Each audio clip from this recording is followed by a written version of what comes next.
Greetings, ladies and gentlemen. Welcome to today's edition of Tales from Outer Space, where I take stories from across the internet and read them for your entertainment. This particular story is called The Night We Met Them, written by Farmwhich4275. There is always something strangely compelling about watching a whelp learn how to hunt. It's a weird way to work. They feel the flood of power, strength. The moonlight changes them. The darkness breaks them. It awakens something primal in them. Probably explains the reason most vampires, such as myself, are feared or reviled. When we awaken, something about our humanity fails us. In this particular case, a newborn vampire elf. Is it still humanity, though? Maybe in this case, elfanity, perhaps. Who really knows our origins, but this one's pointy ears and radiant arrogance made it clear what he used to be at least. That's one thing about elves. Born as blood-made royalty, they carry that, stuck-up bastard attitude with them no matter where they go. But, oh, do they get humbled when the sun rises. This one will be no exception. He will claim his first victim, then likely realize just how much of a bad choice that was when the hunters start chasing him. Then spend a few years drinking rat blood in a cave somewhere. Then go hunting wild beasts after a few tries. Then join one of the great houses. It always happens, unless the hunters kill this one. They often do. They've become very good at that lately. The new blood is very inexperienced, and consequently, they don't know about the concept that they can dodge crossbow bolts by moving too fast. Either that, or they can't do that yet. I don't know. I was able to do it from the start. It's how I survived as long as I did before I became who and what I am. Who am I? I am Count Alexander de Mont, Lord of Bloodwoods, Master of the House Scatteran, a powerful, strong name and clan. What was I doing on that fateful night of all nights? Chasing down a whelp to see what it did, of course. I find their antics somewhat entertaining. But even with my side station, I need distraction to calm my nerves and clear my head, and watching a newborn is often a good way to cool off under the starry sky. Whichever way the fight ends, this one got bitten a few months ago and finally turned that evening. This would be his first hunt. Likely a throwaway peasant from a lower class that was used to feed, got sick, failed to care for it, and eventually turned. Another aspect of the great affliction. Sometimes it acts like a plague more than a curse. Some of us are just more susceptible to it than others, I guess. I stood at the far edge of a cliffside, watching him sling through the tree line to the edge of the forest under cover of the season's first full moon. Wouldn't exactly say that he was doing a good job. He was scaring most of the forest with his growling and screaming. Getting used to his new legs, I suppose. But that was no excuse for sloppy footwork. It seemed this one's only strength was speed. He wouldn't last long. I would be surprised if he did. He disappeared into the tree line, and I followed nearby, so I could observe in comfort. He found a clearing, and within it, him. Our first encounter with them, or whatever they were. I won't spoil the shock of it all, so I shall simply refer to them as the Outlanders.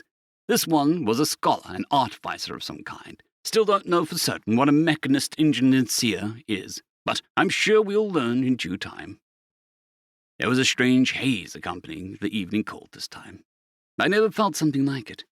A freezing chill graced the night air. A wind from seemingly nowhere gave the treetops a gentle sway, and an ominous rumbling was reverberating through the ground.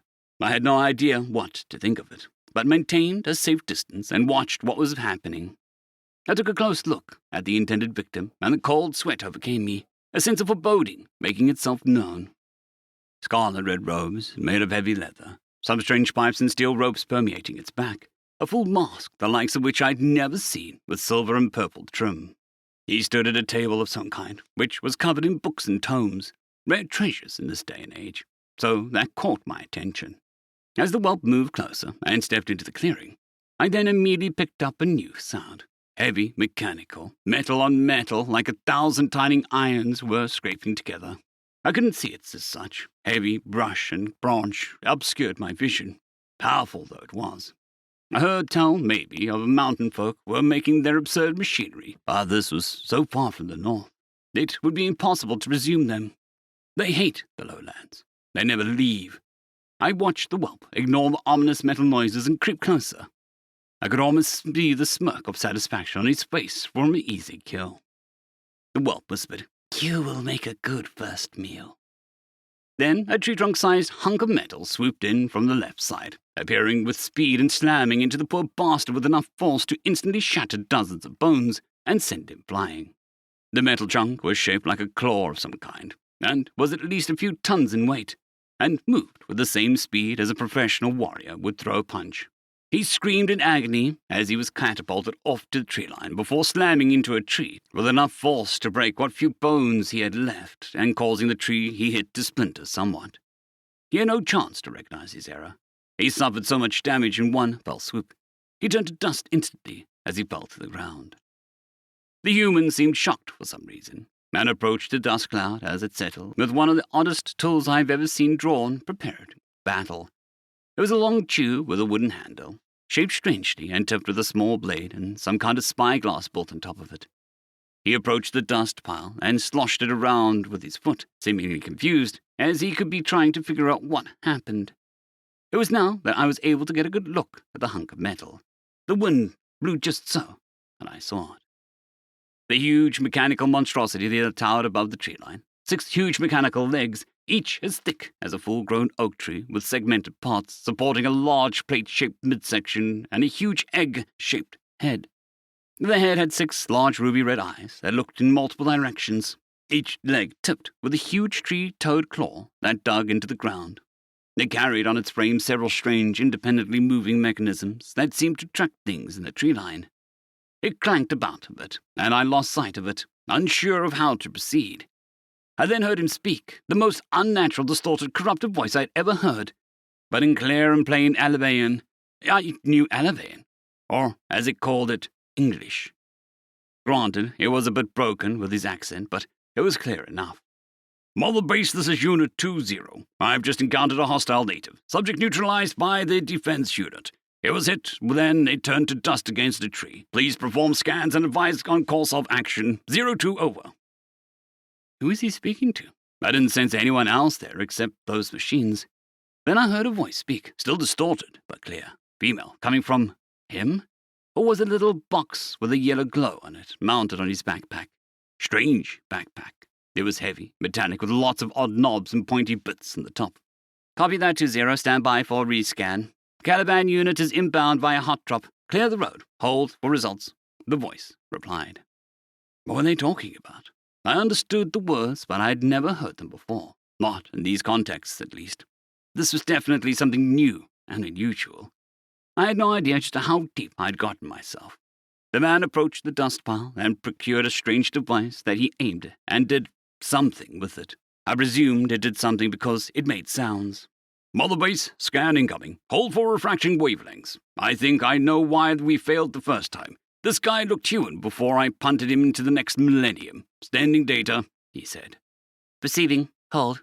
Looks like you were right. Some kind of extra photogenic field, where you didn't see before, causing interference. Planet is coated in some kind of aura. Hot drop inbound, 2 minutes. We'll redo our scan after we filter it out. Give us a few, how copy? The female voice. Solid copy, 2-0 out, he said. He then did something to the device on his right arm, and the mechanical monstrosity emitted one of the most terrifying sounds I ever heard. A low-pitched scream like the banshee underwater. It then dug its feet into the ground, slamming them with force, burying them into the soft grass. Its metal opening then splayed open, and several smaller insect-like machines popped out of the head and began performing various tasks. Within seconds, a job that would have taken 20 men a week was complete, and a clearing was widened around the machine. I just stood there in awe and watched the truly incredible and terrifying sight in front of me. And by the time I decided to move, it was too late. He craned his neck, the machines all emitted an odd squeak, and then he spoke. If I were you, I would either run the hell away or come closer with my hands up. Which one is it gonna be, buddy? He said. The machines instantly snapped their heads towards my hiding spot. I was made. I felt a definitive air of foreboding. I knew despite my prowess, I wouldn't last long and my curiosity was getting the better of me. I wanted to know what in the hells was going on. Is it okay if I just, go home? I asked. Yes, he replied coldly. Good. Noted, I said, and stood there. So why aren't you? He asked. Curiosity, I replied. Then what you waiting for? Get over here, and keep your hands where I can see them, he said, with an air of authority I couldn't quite place. Being what I was and lost in the moment, I made the mistake of using my great power to close the distance instantly, and nearly had my head sliced off by one of the machines that had appeared. It trimmed a bit of my hair, to be certain, but I survived. It was faster than I was, despite the difference, and before I could move further, I had a rather large blade held against my throat. "Careful," he shook his head disapprovingly. I swallowed nervously and smiled. "Sorry, got lost in the moment." "Just stay where you are," he growled, and procured that same thing he was holding at the dust pile. He waved it at me. The thing emitted some odd noises. "Mother Base found a local. Human. At least I think he is. We have code 224. Please stand by for data dump. I scanned him for you. This should help," he said. "Solid. Copy code 224. Caliban unit is 10 seconds out. Expanding parameters. See what you can get from him." The female voice from the box replied, seeming suddenly very earnest. What's a code 224 exactly?" I asked sheepishly. He said nothing, as a large hunk of metal, a flying metal bird perhaps, reminiscent of some early flying machines the mountain folk made, and failed to continue for obvious reasons, and from its belly a number of men appeared, heavily armed and armoured. At least, I presumed those things were weapons. The armour they wore was grey and blue, and I recognized the lettering on the armour and helmets. These were professional military, real soldiers. The letters JRN emblazoned on their pauldrons and chest. They fanned out and secured the area. He grabbed my attention again and smiled. I could not see the smile, of course, owing to that peculiar mask, but I could see the smile as it stretched out a hand and pointed at the sky. There was certain satisfaction in that gesture as my whole world fell apart. A machine, a ship massive in scope and size to an absurd degree, a solid hunk of complex-looking metal in minimum of 3 kilometers long, sitting pretty far above the skies in our home near our smallest moon. I lost my footing, my legs failing me from the shock, and I stumbled onto my arse in the grass. The machine stepped away, no longer seeing me as a threat.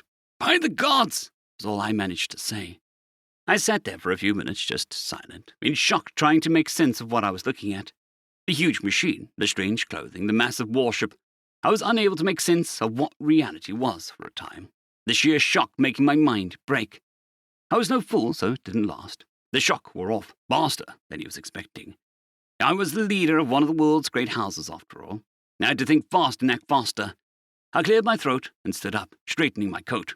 "Well, that certainly changes things," I said. "That was fast. Introductions, perhaps?" he asked.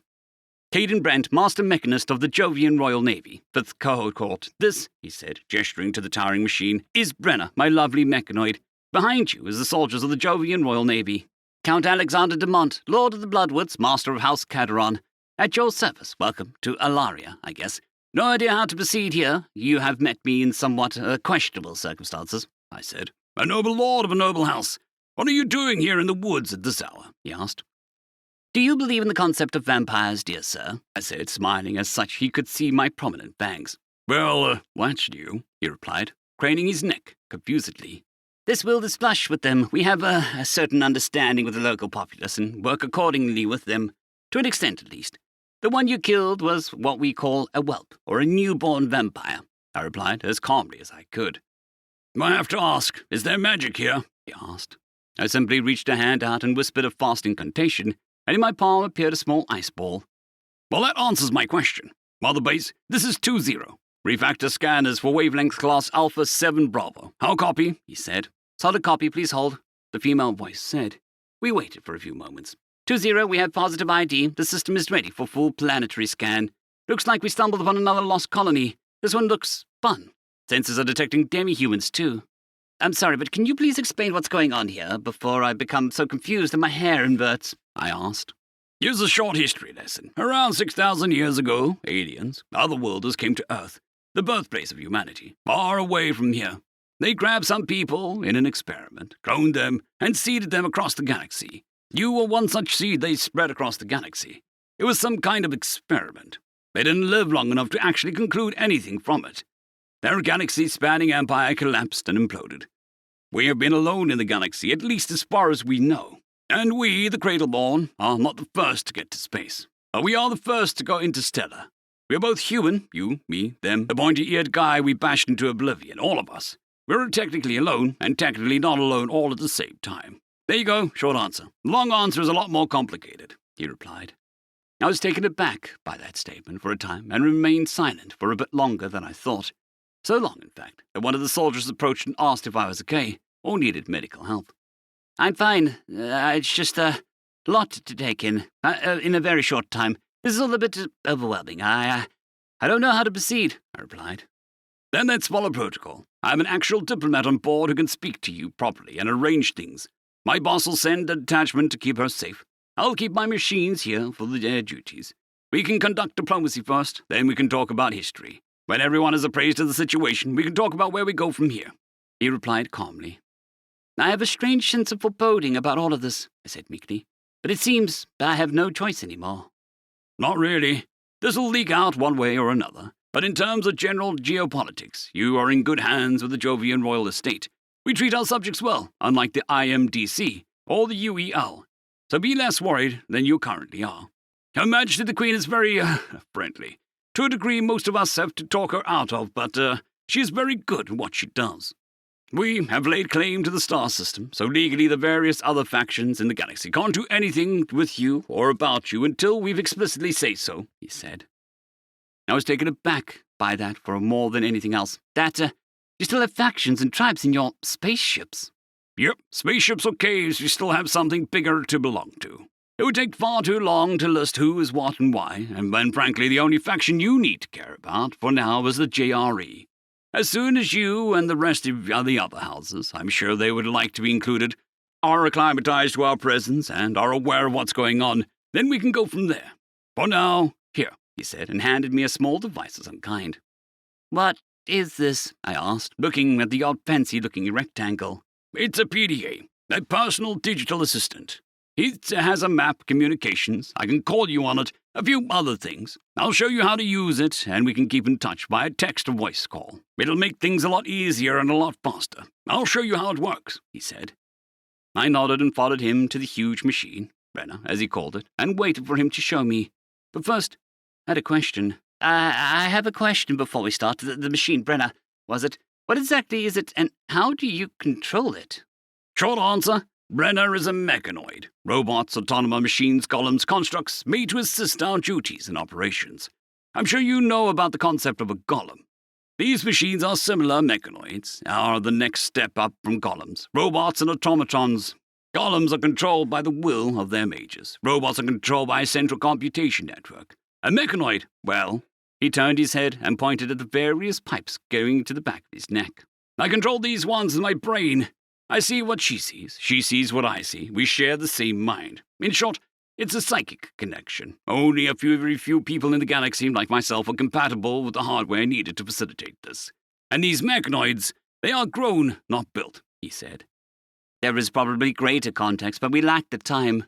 But that sounds more than just a little impressive. Golems, you say?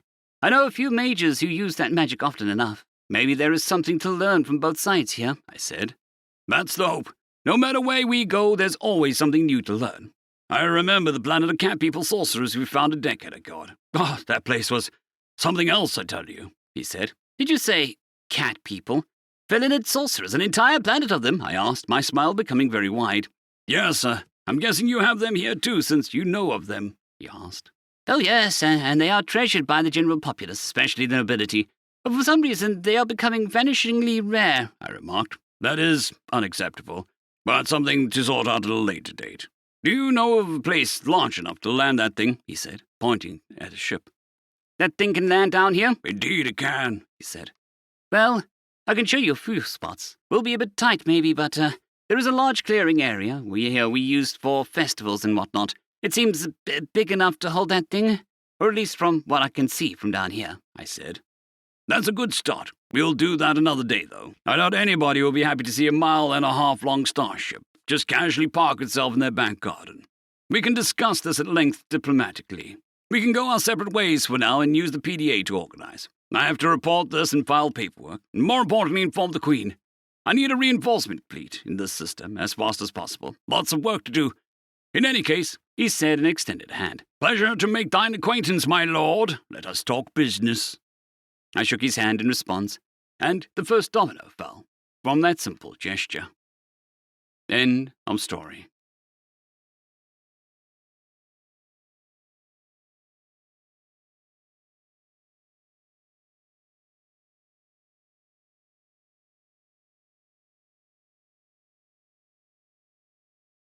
I'd greatly like to thank our Tier 5 channel members, Caspar Arnholtz, John Creighton, Manatharia, 050, Dragzoon WRE, and Elijah Silvercross. Thank you very much.